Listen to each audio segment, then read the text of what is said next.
El reconeixement i l'ajut de la Sagrada Família del Fons d'Acció Social dona ales, et dona realment la possibilitat de créixer.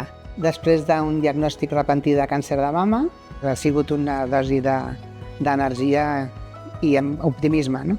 L'ajuda que vam rebre del Fons Social de la Sagrada Família és una aposta clara que es confia a nivell de societat per cuidar aquestes maternitats.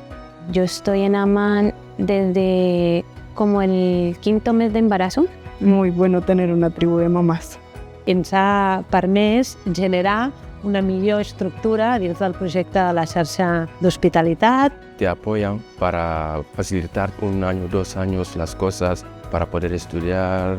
El fet d'entrar a presó, entres d'una manera, amb una vida muntada, amb una sèrie de persones que t'acompanyen o de situacions que quan surts moltes vegades no són les mateixes.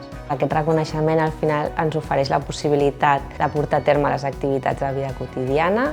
L'objectiu que hem tingut sempre és donar tranquil·litat i seguretat a les persones grans. Per nosaltres això ha sigut, com un premi enorme. Venir aquí et diré que fins i tot m'emociono una mica, és mitja vida.